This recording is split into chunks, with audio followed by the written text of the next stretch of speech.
Assalamu alaikum and welcome to Ihsan Cast. This is season 2, episode 3, and I've got a brilliant guest with me today, Dr. Shadee Elmasry from New Jersey. So across the pond. I don't know whether we say across the pond or over the pond. We say across the pond. You say across the pond, so I think we say over the pond. Oh, really? Over. Yeah. Yeah. So Interesting. yeah, it's interesting. Yeah. But alhamdulillah, Dr. Shadee is a brilliant scholar who's been doing some fantastic work with the Safina Society, which inshallah we'll get to soon, inshallah. But we've got a fantastic topic today, which is life after lockdown, a new normal. And I didn't really do any podcasts during lockdown. First of all, it was quite difficult because I always felt as if we need to do them in person. Yeah.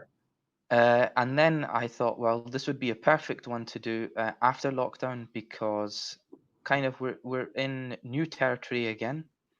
Not only are we in new territory, but we've got a lot of things that we can learn from being in isolation or quote unquote quarantine for all that period of time. And I thought Dr. Shadee's done work on. You've translated a book or you wrote a forward to a book on seclusion by Yeah. There's a book Imam called The Virtues of Abusi. Seclusion, and I did the forward of it, talking about the values and benefits of seclusion. Yeah, so I thought that's something I want to talk to yourself about. So I thought, what better person to get than Dr. Sure. Shadi? Actually, you've got a course on in Safina Society, I think, on that book as Yeah, well. there's a course on it too. Yeah, so I thought, Yeah. Bismillah, let's do it. So, I just wanted to ask Dr. Shadi off the bat. Obviously, first of all, we've had a much slower pace Hmm. during this whole quarantine period and lockdown.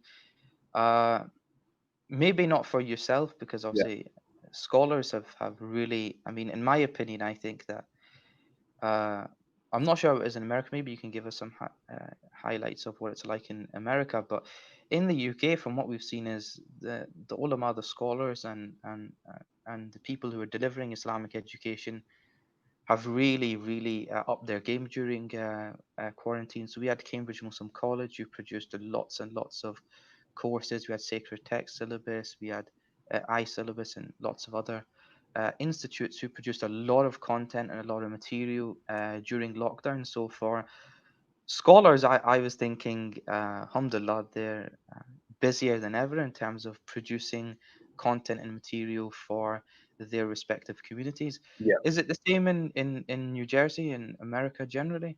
It's the same. I think they've always been the same busyness, but now all their busyness is online, and because it's online, many people see it, right? Whereas in the past, you may have spent 8 hours on a Saturday or a Sunday with 100 people in the masjid or in a park or doing various events and classes and stuff, but only 100 people in the community saw it, Mm, right? mm, So you go home more tired, sweaty, and you exhausted and running around and talking to a million people.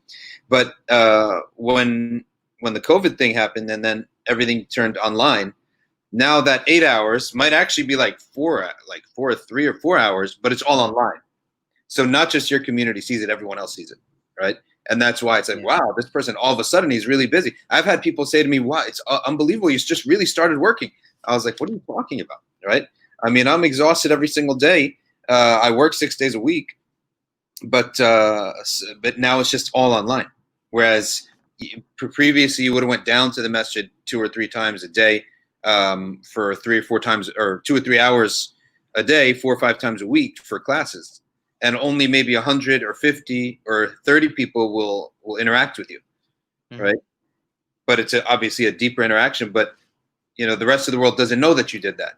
So now it's sort of you're actually doing probably less in terms of time, but more in terms of exposure. And that's why people think you're all of a sudden doing all this stuff. But in fact, it's always been out there.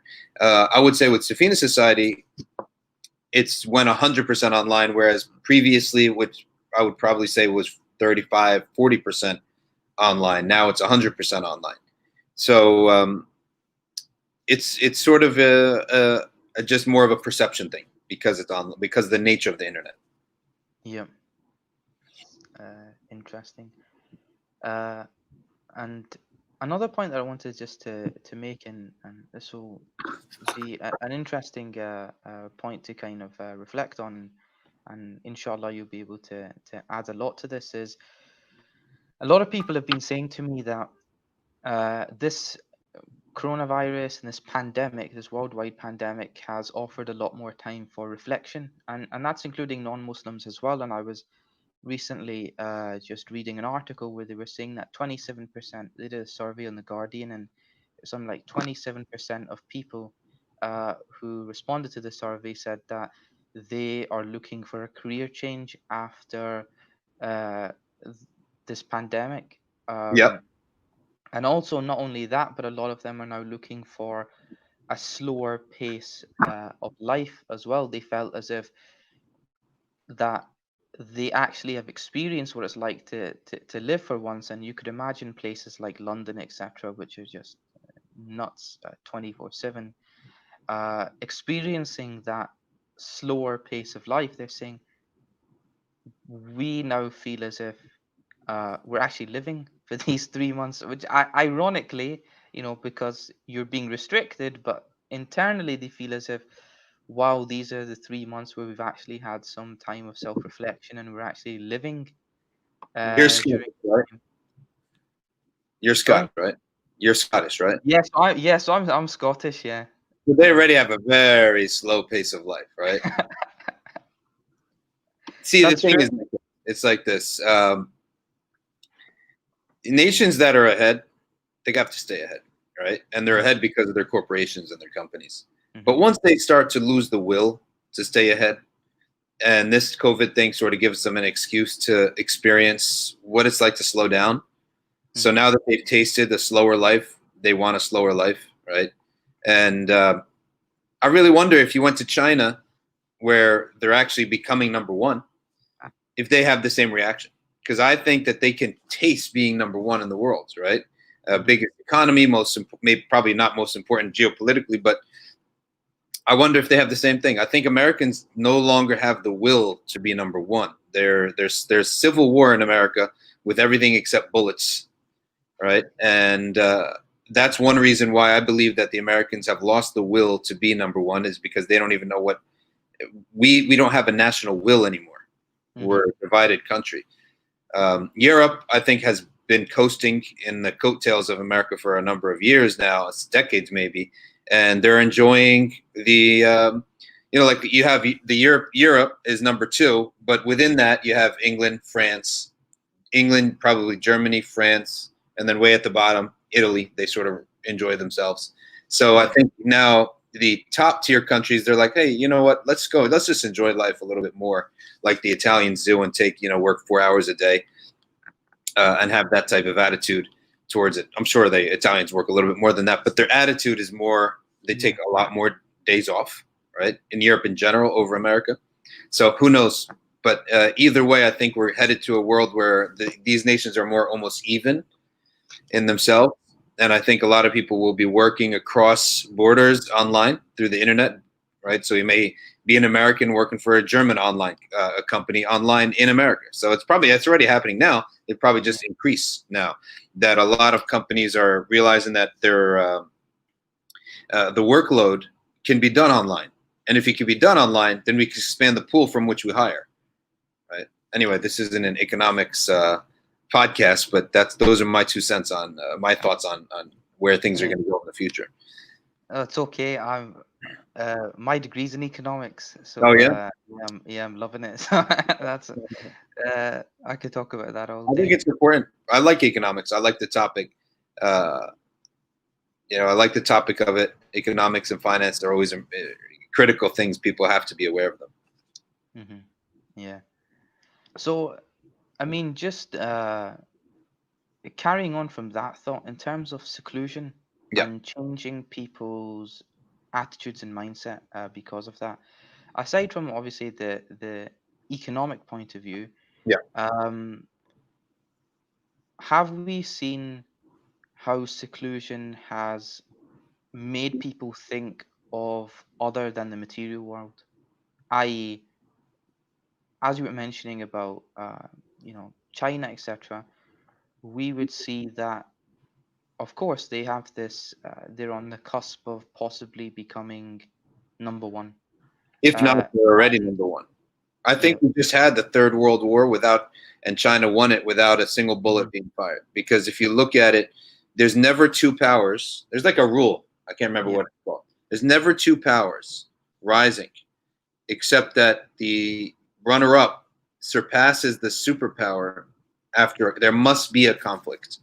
Like America's just right, not going to give it up, right? Um, there must be a conflict, and I think that we may have evaded a conflict in that this coronavirus has sort of exposed the flaws within America. hmm And I think from the coronavirus side of things, individualism has cost America a lot.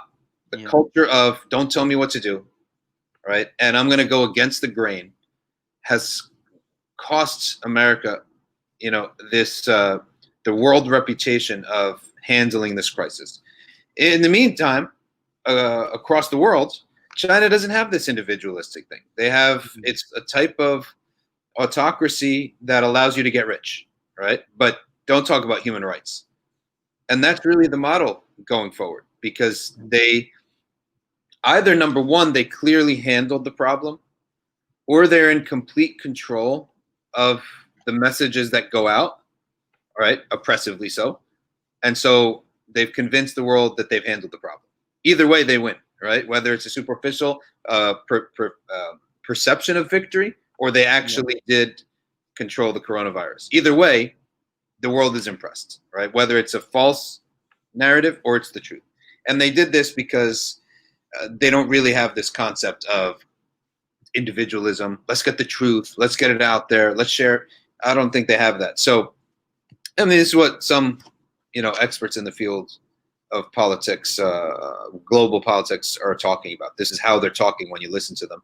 That the U.S. has really lost a lot of its luster after this. And add to that, so we have two problems in America right now, hmm two major ones. Add to that, Russians completely exploiting a whole bunch of, whatever they can exploit in terms of cultural divisions and yeah, causing a lot of cultural divisions in the United States.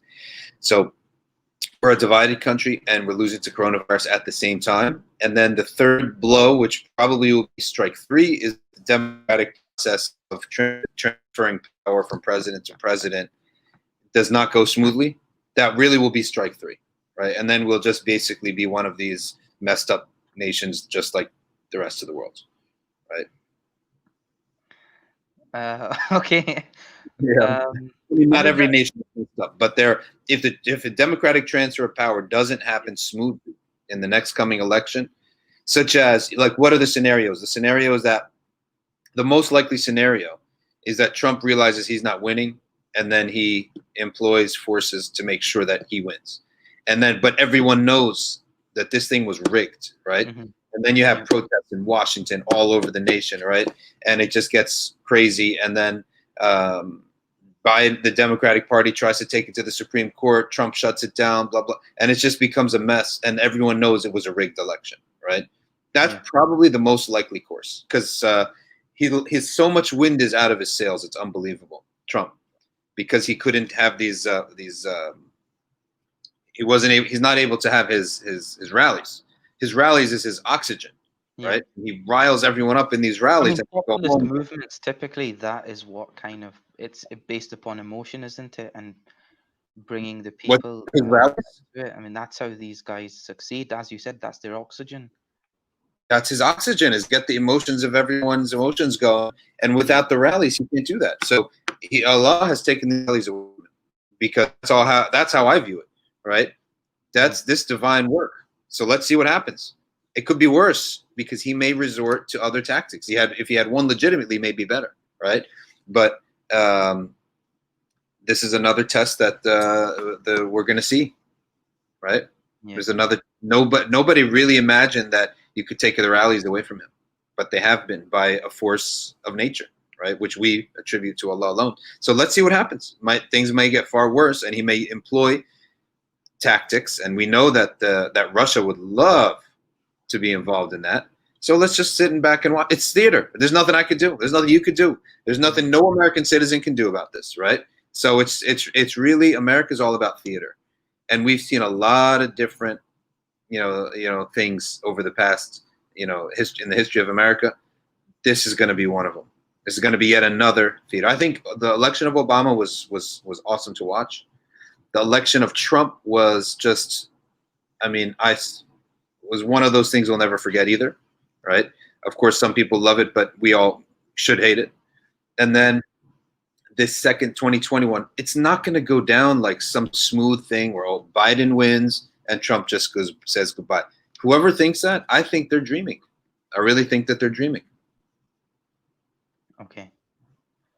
So that's interesting because, I mean, identity politics, therefore, is going to play quite a That's all. major It's role either tribalism. way. That's all it And is. It's just that's all it tribalism. is, yeah. Yeah. This is tribalism. That's all it is. It's the red team versus the blue team, right? The blue team, however, does have an appreciation of the separation of powers, Mm-hmm. right? Team red does not have that. So Trump, at least. And by the way, I don't think that there's team red without Trump. So when he passes away, I can't imagine, because he's already old, right? So he's not going to live another 20, 30 years. So when Trump is gone, I don't see that team red really has anything to offer unless someone else comes out of the blue. No pun intended, or out of the woodworks. But I think after that, the America will be culturally and legally and everything blue, especially that the population in Texas of non-whites is increasing. So once Texas can swing and become a swing state, it's game over, right? The White House will never go back to Team Red. And I don't have a horse in the race. I would like to see separation of powers, and as much as possible, I would like to see judges. The courts is the last thing. If the courts are good in a country, then maybe.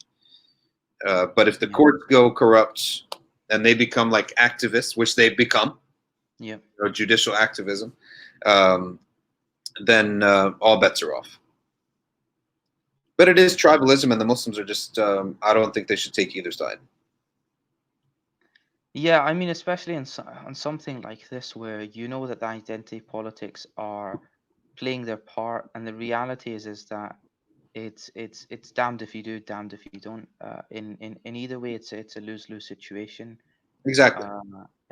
In any way, shape, or form. So trying to advocate, and even this idea of the lesser of two evils. Maybe you can discuss that, because this idea of, well, we'll vote for the radical left are better than someone like Trump, etc.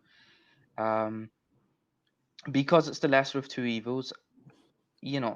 From my point of view, I'm just like, well, I don't really think you can take either side, because why get involved in that sphere of politics, especially identity politics, anyway, when you can just eliminate yourself completely I believe from it yourself, right? Yeah, I'm not a pacifist, Mm-hmm. but sometimes you don't have a move. Mm-hmm. That's just a fact, right? It's not pacifism. It's recognizing there's no move here, right? Mm-hmm. So I feel that they're both going to destroy each other. They have already destroyed each other. And what I mean by that is that they forced each other to non-viable extremes. Mm-hmm. That's what destruction means. Destroy each other doesn't mean they're going to kill each other. They've pushed each other to both parties are upon non-viable extremes. Like, neither one of these parties can be trusted, right, to run a nation. They're just going to run it into the ground. One of them promotes insanity. The other promotes racism, right, and a type of nationalism, or what's the word they call it? I can't remember. I don't care. But both of them are extremes. They've destroyed one another, and they're going to pull down the country. That's what I believe. And what I mean by pull down the country is have bad reactions to important situations. Mm-hmm. That's what it means to destroy the country. It means that you won't make the right decisions in the timely fashion, in the right way, nor apply them in the right way to the most important critical issues. And COVID is an example, right, where it was just um, Yeah, I mean, this is a non-political issue which you can find a meeting ground in the middle between the two, but they will refuse to find exactly that what I'm meeting saying. ground in the middle. Sometimes you need to come together as adults and figure things out Yeah. because they've destroyed each other and they've pushed each other to the two extremes. Okay, Yeah. that I would say that a normal person can't tolerate either one. Then at that point, they cannot come together when it's needed for them to come together as adults to solve a problem that's not political, right? Hmm. Or a problem that puts them both in harm's way. So when I say that they're going to destroy each other and they're going to destroy the nation, that's what I mean by that. And we're seeing that right in front of our own two eyes. Yeah. In terms of just talking about lockdown, Mm-hmm. things are opening up here. We've been hearing some stories of, obviously, there may be, a lockdown occurring again. Is that something that you're seeing in America, or is Trump just going full? Well, Trump is Well, actually yeah, I mean, Trump if you're is. talking about rallies that he needs to open up, then is he trying to push I this think forward? he's been moving to ignore the virus because it's killed him. Hmm. Yet at the same time, the cities and the states that have been open for a few weeks now have suffered spikes. You know, Okay. and so me and many other people watching the news have seen some pretty bad spikes coming Yeah. up from other countries, other cities, and are just sitting and waiting. And let's see if it's going to happen in New York or in New Jersey. Right now, New York and New Jersey are at that. Uh, uh, they're in the lead. They're ahead. They've done a better job, right, in the past than some of these southern states. Hmm. So much so that they want to quarantine anyone who comes in from those states. How are they going to execute that? I don't think they can. It's just words, really. Um, so we'll see what happens, right? And we'll see what happens is the new norm, right? You talked about in the title of your Yeah. podcast, like Yeah. what is the new norm after COVID? We'll see Mhm. what happens. Nobody knows what's going to happen, all right? Who knows? That's the new norm. And that's what I believe we will be living that in the next few decades. Stability is something that comes to a people, to a civilization that believes in something, that they hold certain absolutes, Yeah. right? Whether you agree with those absolutes or not, they have absolutes and they stick to those absolutes. And those absolute beliefs inform absolute morals, which inform absolute laws, which inform absolute cultures, et cetera, et cetera. Absolutes, which meaning like constant, I should say constants. Yeah. Absolutes produce constants. When you live in a world that has no absolutes, right, then you have Yeah. no constants, and therefore you have no stability. So I add to that we have 8 billion people in the globe right now. Add to that Allah has His own plan for these 8 billion. So really, the new norm is, in my opinion, who knows what's going to happen next? Allahu alam. And that's the new norm. The new norm is that there is no norm. There will Yeah. be no I don't such want thing to as sound normal life. end of times about it, because that's maybe It something doesn't that have to be end of time. It doesn't have to but be end of time. It's yeah. just instability. Yeah. Instability caused by Uncertainty, would you say uncertainty would be the no, both yeah, instability and both? uncertainty. Yeah, Okay. that's the world that we live in, right? It's unstable, uncertain. And whoever knows how to react and be agile Mm-hmm. is at an advantage in this type of world.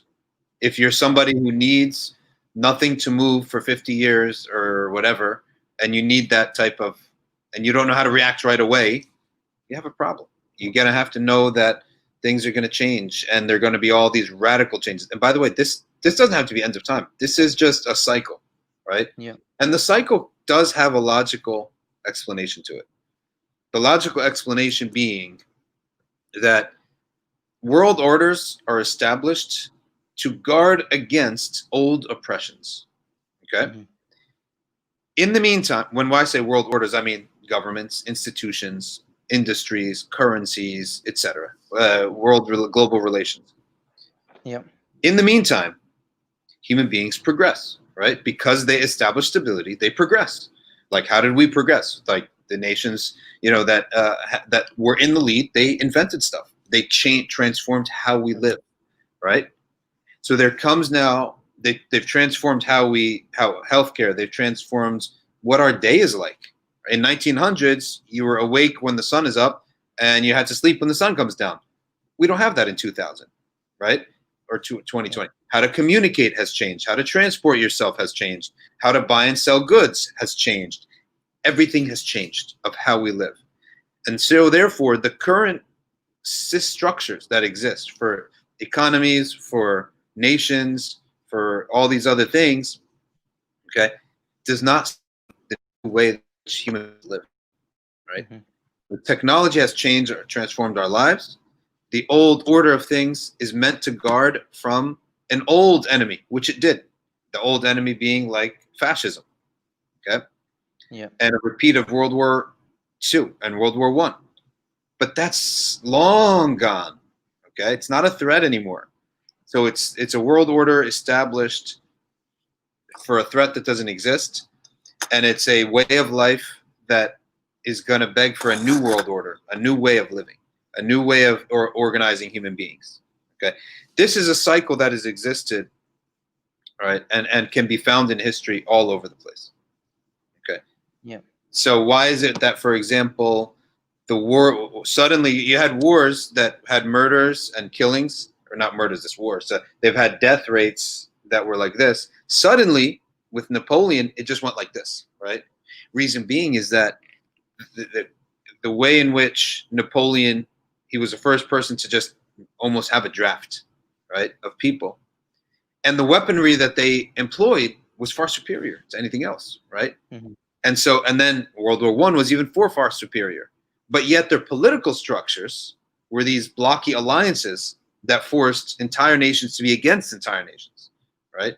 And so Yeah. that led to the a massive world war. So even if we were to eliminate the concept of akhiruz zaman, which I wouldn't eliminate it, but let's say for the sake of Yeah. argument, we'd still come with the same result of massive levels of uncertainty and instability. Yeah. Yeah.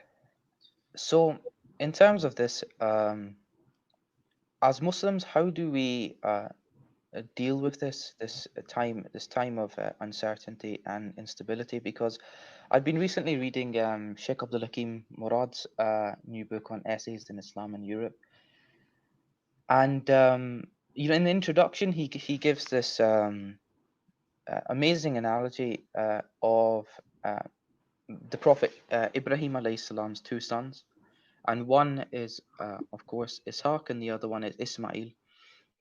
And he was mentioning that Christian authors and Christian writers, and previously in history, have always almost disparaged Ismail alayhi salam. So you have some Christian writers who mention that, well, uh, you know, Abraham, Sayyidina Ibrahim alayhi salam was right in leaving Sayyidina Hajra and Ismail alayhi salam when he left them to die, so to speak, is what they say. Someone said what? Um, He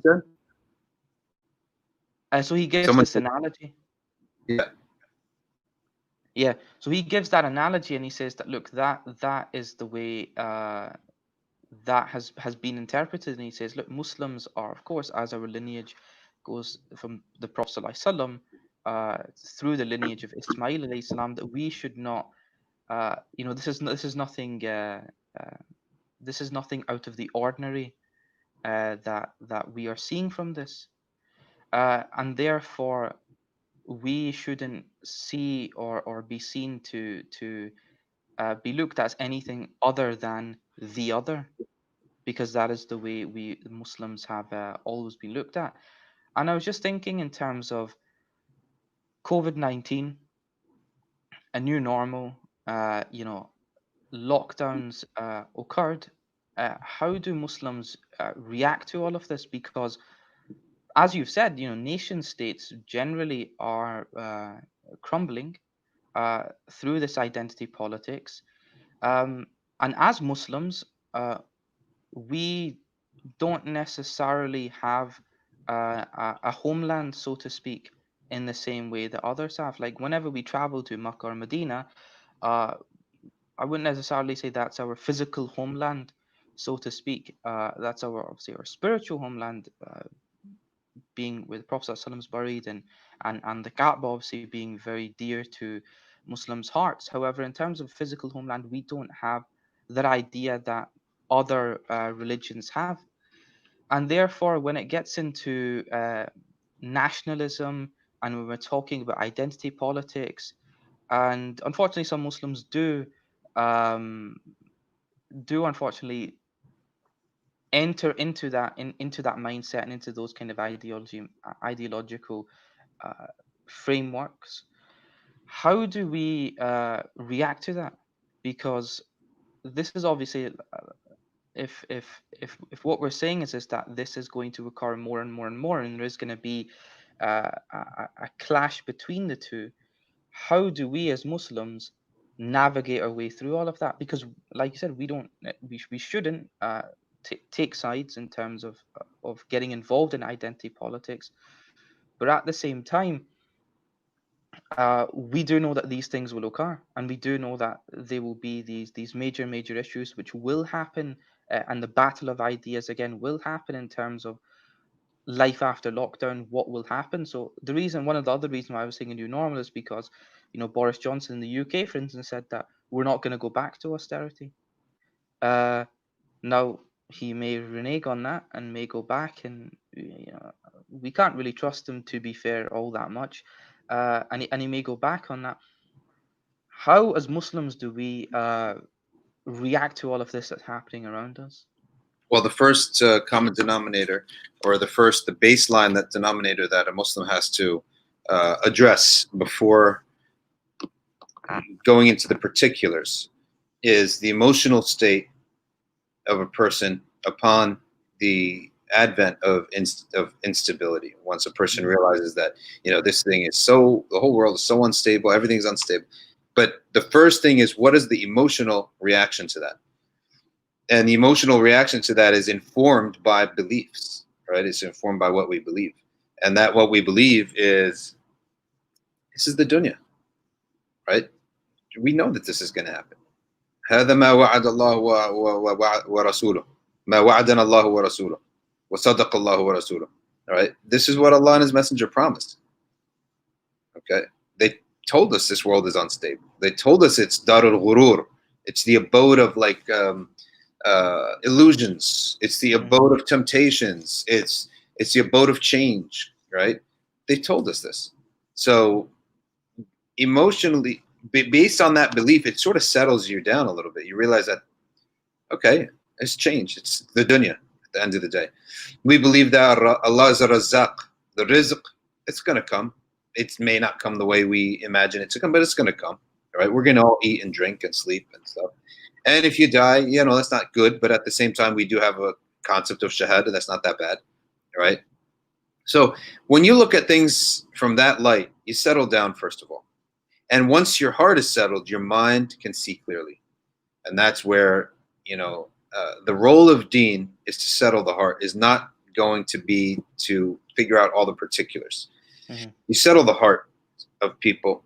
You settle the collective heart of the ummah into recognizing it's just dunya. Yeah, okay, we don't want bad things to happen. Nobody does, right? Nobody wants instability. We're going to fight.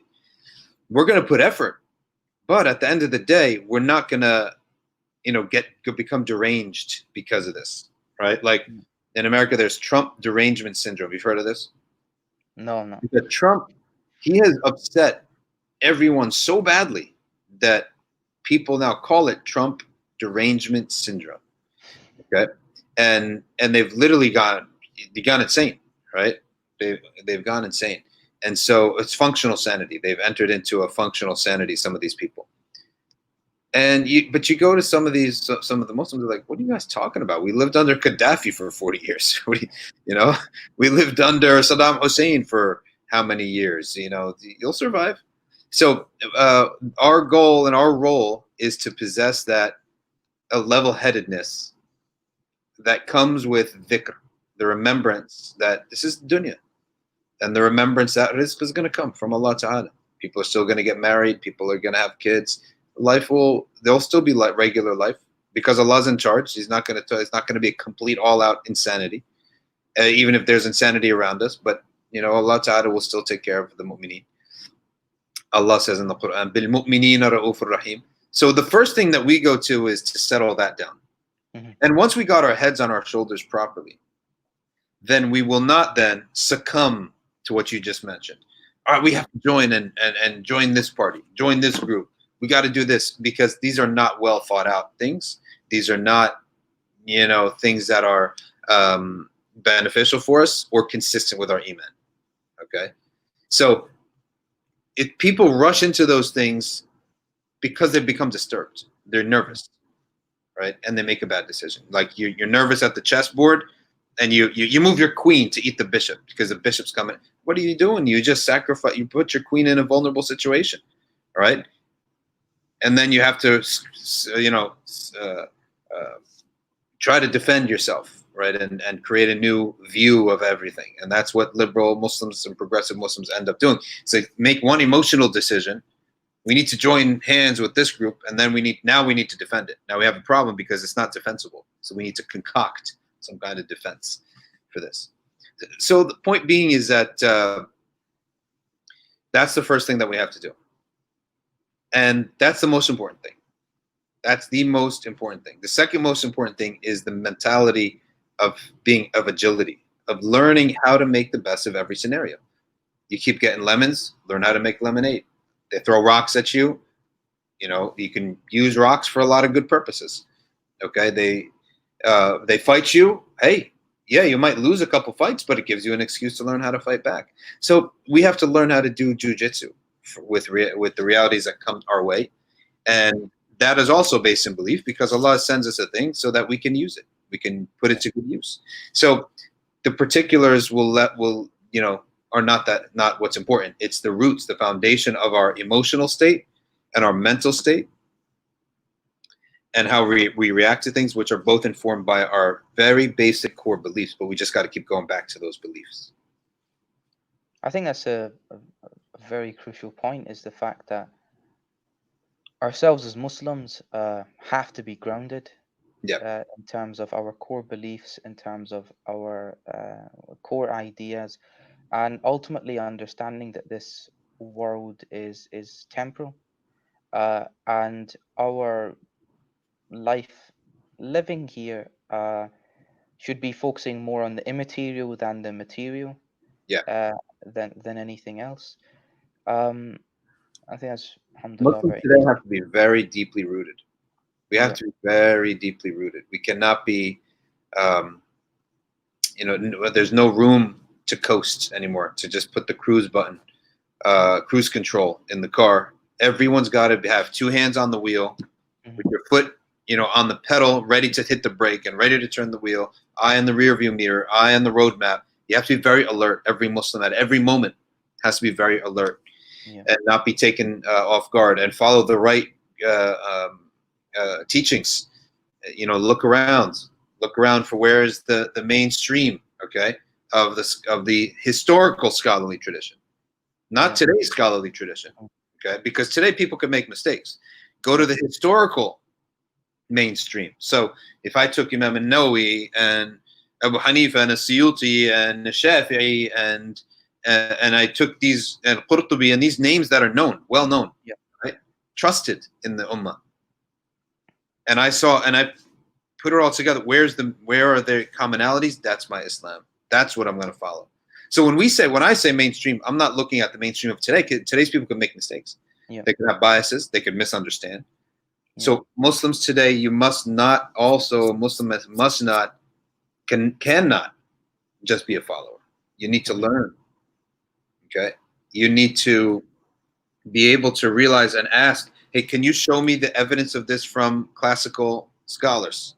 Yeah. That this is how they understood their Islam. Because if Suyuti understood it that way, and then Nawawi understood it that way, and Qurtubi understood it that way, and hundreds of years have passed, and nothing has been exposed that it was an error, and if Hajar understands it that way, then I'll understand it that way, because I feel safe now. Hundreds of years have passed. They're upon that belief, right? So I'll be upon that belief because they were the scholars who came and addressed the gaps in the previous generation, and Yeah. they wrote it all down with great detail, more detail, in fact, than the earliest of scholars. Okay, Hmm. and so therefore, if there was an error here, it would have come to the surface, right? And it would become known by now. Whereas if there's an error in a sheikh today, there's not enough time has come for analysis. Not enough time has come for people to look at it and discover the errors. So when we talk about following the mainstream of Ahl Sunnah wal Jama'ah, we're talking about the historical mainstream. Yeah. Okay, the first, second, third generations, all the way down to the behemoth ulama that whose works are considered expression, fine detailed, fine tooth comb expression of Ahl Sunnah. Because somebody might say, why would you go back to Nawawi and Suyuti and Ibn Hajar and those scholars? You know, why not go back to Sufyan al-Thawri and the first, second generation of scholars right away, Yeah. right? The answer is that a lot of the issues of the day hadn't come up at that time. So they have broad stroke usul that they give us. But the Hmm. fine tooth matters, that's you'll find that better off later on. That's why the earlier scholars, you find them with books like this, right? You don't Hmm. find them with these 26 volume works. Yeah. So that's why at the end of the day, if you want to know what is the qawlun, what is the qawlun fasl, what is the final word of Ahl Sunnah, you're going to go to the latter scholars. And all the madhabs will have this. Hmm. All the four madhabs.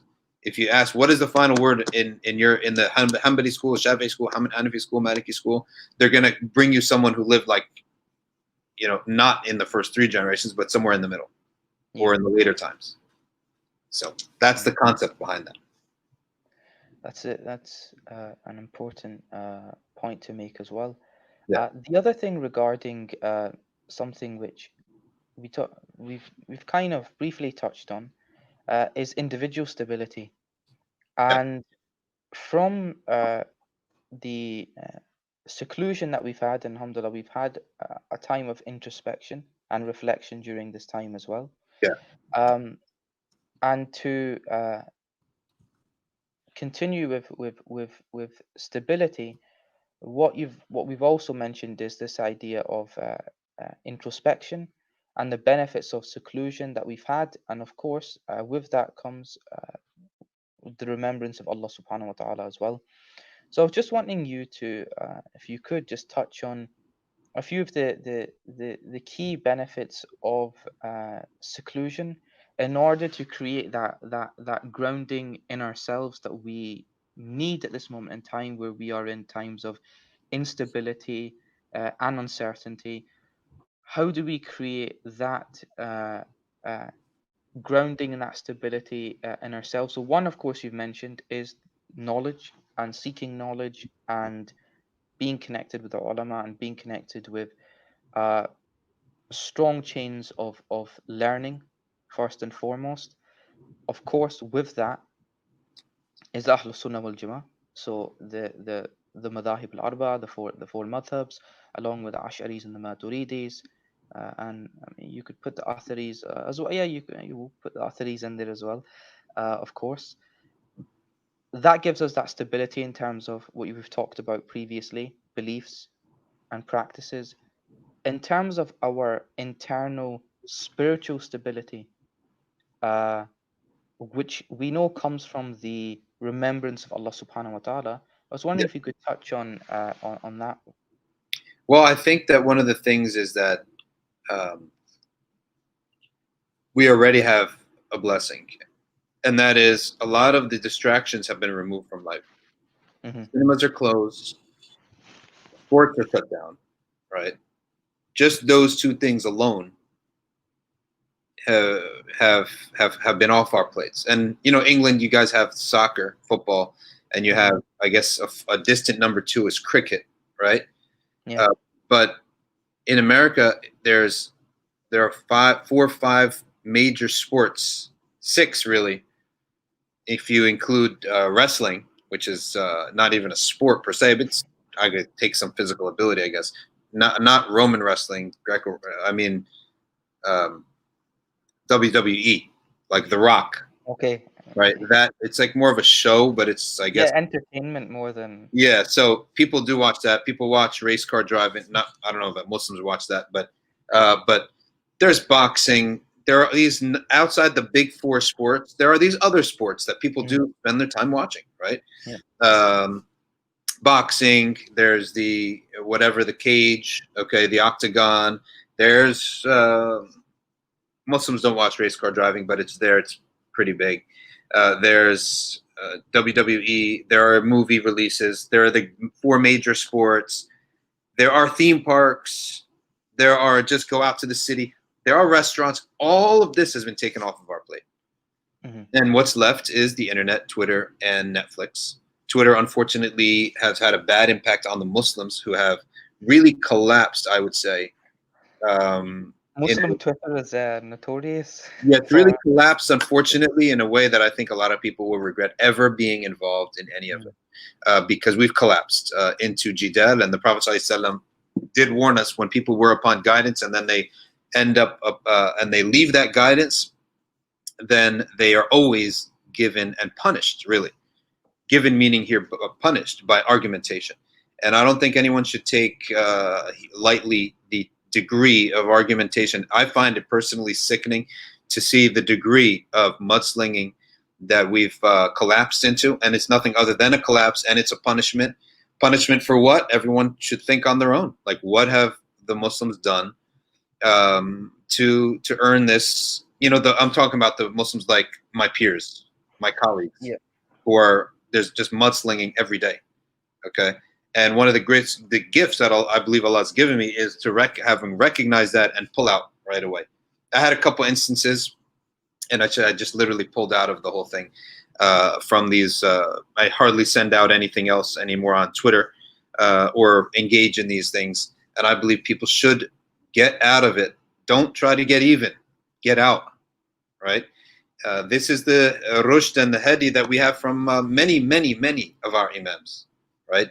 And their guidance and their sunnah when it comes to quarrels between Muslims, where Muslims are injuring one another emotionally, Yeah. right? They are. And we don't take that for granted, like, oh, you're soft, right? I'm the first person who's not soft, right? But the Quran has told us, Mhm. the Prophet ﷺ has told us to be mindful of the emotions of other Muslims. Be mindful of their emotions. Okay? Be mindful of their reputations. As Shafi'i said, when your Muslim brother is astray, this is like him having a sickness. Cure the sickness, don't kill the patient. Right? So cure the wrong without killing the patient and killing the brotherhood that you have upon you. Prophet ﷺ said, the likeness of the mu'min, مثل المؤمن كالبنيان مثل المؤمنين في توادهم وتراحمهم. Right, and the hadith goes on. The likeness of the believers in their mutual love and compassion is like the body. Mhm. Right. Okay. If one part of the body, the ishtaka ud, okay, then the rest of the body, tasahara, bilhumma, it stays awake with fever, right? The rest of the body stays awake to fight out and push out that infection. That's the analogy the Prophet ﷺ gave us. And do you see that anymore amongst the Muslims on Twitter? I don't see it, right? I don't see it. So uh,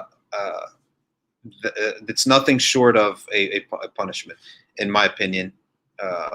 May Allah Ta'ala forgive everyone involved, all of us and everyone involved. And until that case, I'd say just you leave such scenarios. Maybe put something good and that's it. Leave, but don't hurt, don't engage, and be mindful of this hadith.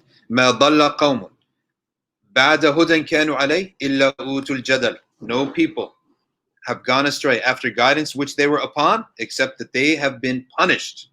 Utu here, given, means punished with argumentation. Okay, so argumentation is a sign that a group of people have gone astray. Gone astray doesn't mean they're like Shia or something, they're like a sect. Yeah.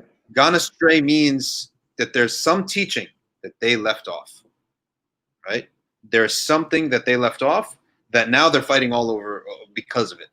Okay, so what is the cause of this jidad? The the cause can be discerned from within the jidal.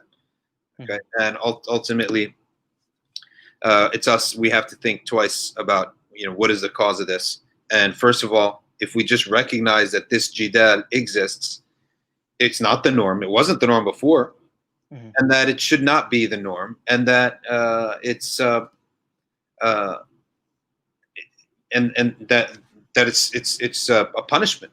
This is not a normal state. That's good, right? So we must have done something wrong. لا يغيروا ما بقوم حتى يغيروا ما بأنفسهم. I mean, a couple years ago, things were pretty decent with each other, right? Mhm. Muslims were Yeah. together, imams together, and da'is, whatever, what have you, Yeah. commentators, whatever you want to call them. They're pretty decent with each other. So obviously, something changed within ourselves that Yeah. caused the outward change. The outward change is always caused by the inward change, whether it be for good or bad. So I feel that that has been heightened because of the absence of the ability to go out to your community, right?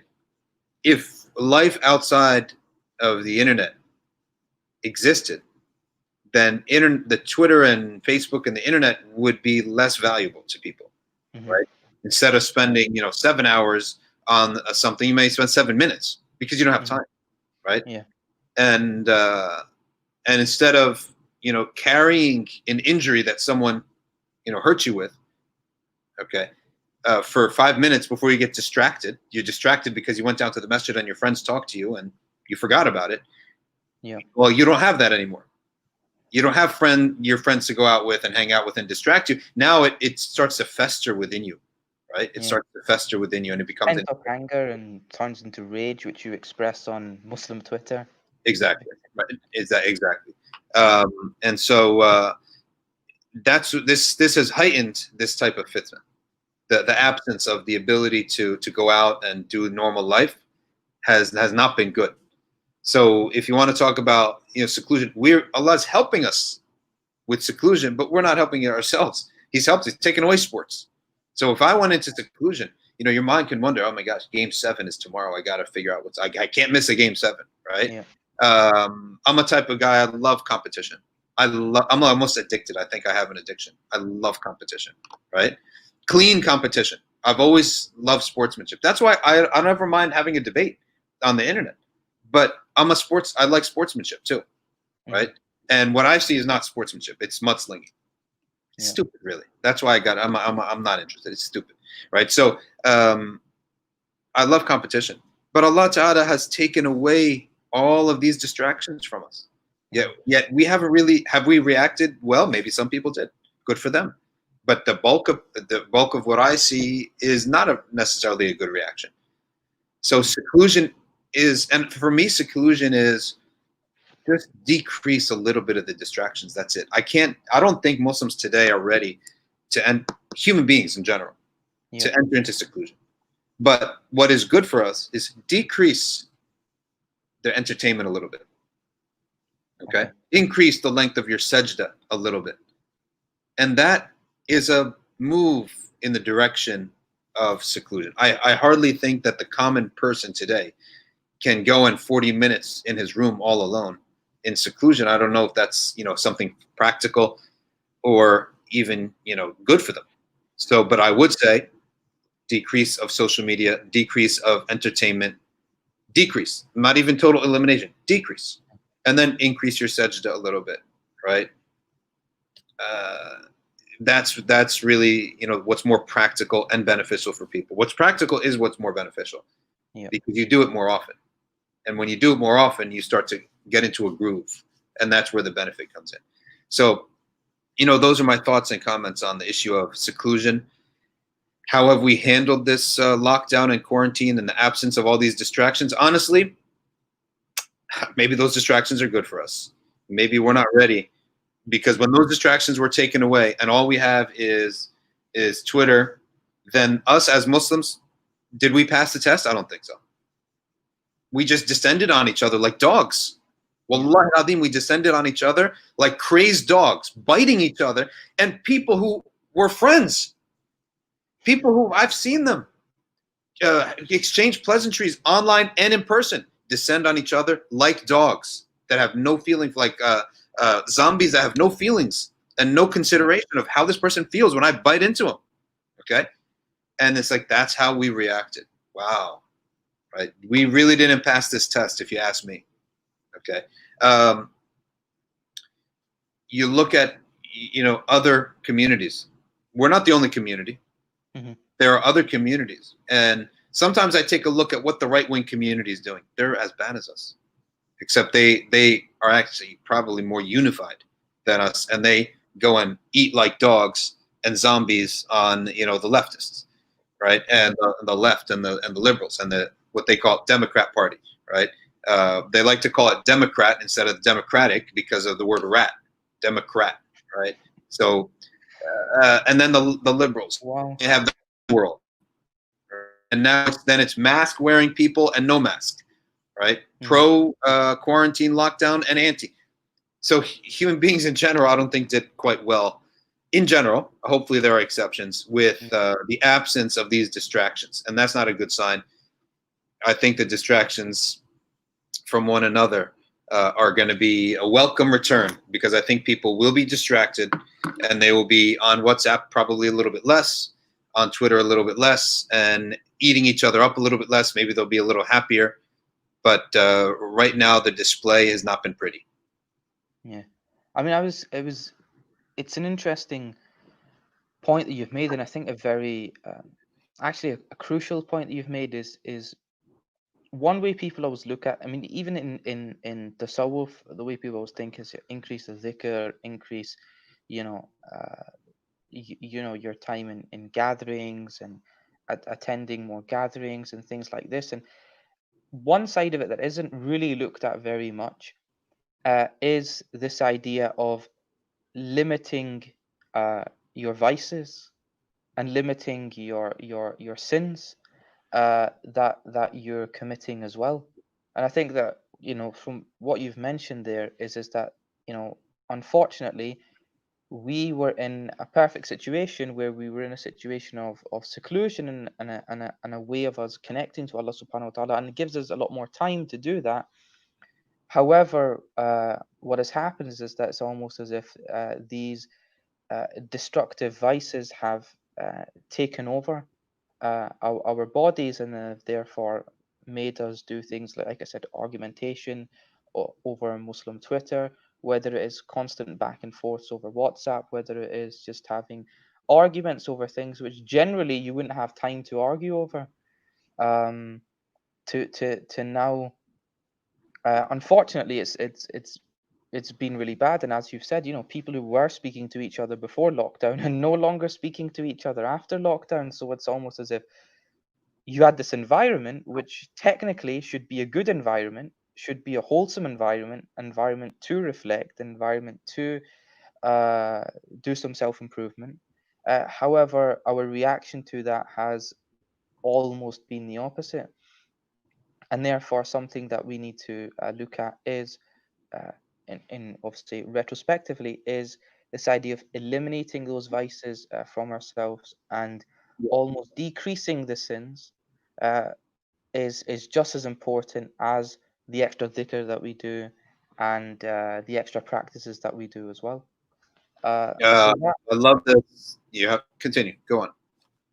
so I mean that was I was just going to say that's really important because yeah, I remember uh, reading about Sayyidina Ibn Abbas al-Mursi, radiyallahu an, the great Shadali scholar and the teacher of Imam al-Busayri and is Ibn Abd salam and of course we'll get on to Ibn Atala al-Iskandari, which you're teaching is Hikam. Uh, and one of the points that he makes, and it's a very pertinent point, is this idea of uh, eliminating the destructive vices within a person. And I think that's something that we haven't looked at as much as the extra practices that we do. Whereas the focus for himself was this idea of eliminating those things comes before the extra practices. Um, Ibn Qayyim has an amazing saying in which he said that uh, everyone loves to do the good, but it's the mu'min who strives to avoid the sins, Mm, right? So avoiding wrong takes precedence over doing good, believe it or not, mhm, right? So what you're talking about is that, and we all make mistakes. Even where everyone's has the right or should be given the due of that lack, that we're all human beings. We all make mistakes. We fall into things. Nobody should be crucified for making a mistake. But we have to learn from our mistakes, and we mhm, have to show a tendency towards a better direction. Like where are we trending? Which way is our trend of going? And that's really what we look at. We look at where are we headed, as opposed to where we are. And you yeah, could be in a situation where you collapsed. Fine, it happens. Happens to the best of us. But it's where are we headed? How are we reacting to it? Are we recognizing that we made a mistake or stuff? So uh, if we're constantly making 3 steps forward, 1 step back, 2 steps forward, 1 step back, 4 steps forward, 3 steps back, but at least the first number is greater than the second number, mhm, and we just never stop trying to improve, right? And that's where we're at right now. And the sins of the flesh are bad. The sins that hurt other people are worse, and yeah, and we should prioritize them as such. And if you're gonna have to have sins, right? It's an old game strategy that defense, they use in defense, is choose where you will accept to get hit. mhm, Okay, right? Choose how you're going to get hit either way. When you have a good opponent and a good adversary, you're going to get hit. You're going to get scored on, whatever, right? So choose you're the less of the two evils. If you mhm, have to prioritize, right? yep, Eliminate the worst things first. Once you've successfully eliminated the worst things, then with the energy that you have left and the pieces that you have on the bench, figure out how you can eliminate the lesser of the evils or of the harms. Likewise, as Muslims, the first thing we should do is avoid blunders in faith and aqidah. That's number one. yep, Number two, avoid hurting other people. Number three, avoid hurting yourself, which is sins of the flesh. You're not offending Allah, you're hurting yourself, right? You're just harming yourself. So that's what we have to do. And though that's in that order. inshallah. So when people are looking at self improvement, we should tackle the right things first and go at it with some knowledge, as opposed to going at it with ignorance and then wasting energy and time. Like some people, they're trying to avoid the sins of the flesh. Wonderful, we all are, right? But it's like hurting people left and right, and miserable relationship with his parents, and his wife can't stand him and he beats his kids, right? All because of his sins of the flesh. But wait a second, you just did worse. Okay, you didn't realize that if you were good to those people, that may be the reason for your forgiveness. Yeah, You know? inshallah, inshallah. So just to finish, inshallah, I just wanted to discuss the Safina Society, and Yeah, I received the email. I was just speaking before we began about I'm enrolled on the course myself, and inshallah will be enrolling just now on the Safina Society courses just now on ArcView. yeah, So yeah, if you just want to discuss, because you've got some brilliant projects for, and one of the things that I loved about just I checked out the brochure, and mashallah, there's things for everyone, which are yeah. normally not seen in Islamic Mhm, institutes or educational institutes. Is you've got things for kids, you've got things for teenagers, teenage slash youth, and then you've got content for adults as well. mhm. Uh, so it's a brilliant initiative you guys have set up, and inshallah, yeah, if Alhamdulillah. you just want to discuss a few of the the classes Sure. that you've got. The idea has always been to slowly build up that middle class average type of Muslim who Hmm, has a family, and to offer them something for the whole family, right? hmm, And to just constantly take these classes, which are, uh, I would say, moderately rigorous. There's not like it's not. This is not like a type of. Not all of our classes. Some of our classes will be very rigorous, hmm, but it's that type of class that suits the working Muslim family, right, or the student, where they slowly, year after year, we touch on the fundamentals until they actually have developed a literacy in Islamic scholarship, and they understand terms, they understand categories, they understand masail like issues, right? What are the core issues in this discipline, right? What are the the subtopics of this discipline, etc. So they develop that over time. On top of that, they develop a companionship, right? That's why we call it Safina society, because there has to be an element of suhbah. طريقتنا الصحبة. Our method of salvation, inshallah, bi'idhnillah ta'ala, by the permission of Allah, is suhbah, is good company with good people, doing the right thing, which is the best of the thing. What we do is take classes and give classes. I'm a student too. Like I take Mufti's class, right? And there's going to be next semester, bi'idhnillah ta'ala, Sheikh Usama is going to do inheritance, right? I'm going to take that class too. So I need to touch up on that. So we're all students, we're all and we're all teachers too, because you can study for 2-3 years. You can teach 6-year-old now. You can teach the 7-year-olds now. Yeah. So that all of those teachers are past students. So everyone's contributing in some way, shape, and form, and it creates a nice suhbah, and it's gone pretty steady. The way it works is that there are semesters, 3 semesters: fall, spring, and fall, spring, and summer. We're in the summer now, obviously. Yep. People take live classes during the summer, during the semester. If they miss a class, within about 24 hours, that class is found on the archive site, which is called myarchview.org. It's also where people register, right? myarchview.org. And they take those, they find the recordings there. Between semesters, they catch up on other classes that they haven't taken, right? So they may be able to take 1 class in the semester, right? Or 2 classes, because time doesn't permit otherwise. Well, once the semester is over, they now can go back to the archive and they could take the other classes. Okay. And so that's how it works. And we have 2 tracks: a foundations track, which is the children and the fard ain, the obligatory knowledge of a Muslim, plus basic Arabic, tajweed, basically foundations, right? Yeah. And certain like reminder level classes, right? Mhm. Which we call it, like, which is just like softer material. Then we have the scholarship track, which seeks to truly inculcate the language of scholarship and the understanding of the sciences into the student. And alhamdulillah, bifadlillah, we have students who have graduated from that and have gone on to study with big mashayikh in Egypt and in other countries, right? So Yeah.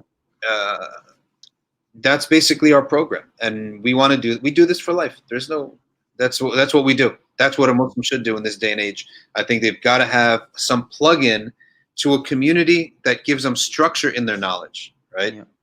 And so that's basically what we're doing, and people could sign up at any time because the recordings are all there. Yeah. So inshallah, I'll leave a link in the description Yeah, of Safina Safina Society. Society. What we'll also do is I'll leave a link in the description for ArcView as well. Yeah. And obviously a lot of our viewers will be from the UK, and because it's online, the content, you'll be able to access it without any problems at all. And honestly, it's really professional as well. Uh, Alhamdulillah. like I said, I'm speaking firsthand. It's not just, I'm not saying Dr. Shadee's here. Yeah. I've actually been on the classes, the ArcView website. It's really professional. It's really well laid out and everything. You've got no problems with audio. You've got no problems with visuals. Yeah. The PDFs are all uploaded all in one place. So if you are looking for content, which inshallah you should be, as Dr. Shadi said, we should all be aiming to seek knowledge. Then it's a brilliant opportunity for yourselves to do so. And because it's online, there's no problem with timings or anything like that. You can go at your own pace. Yeah. So that's inshallah. I'll leave all the links in the description for that, and Okay, you'll good. be able to check that out. So Jazakallah khair, Dr. Shadi, for taking your time out. It's been a My brilliant pleasure. session.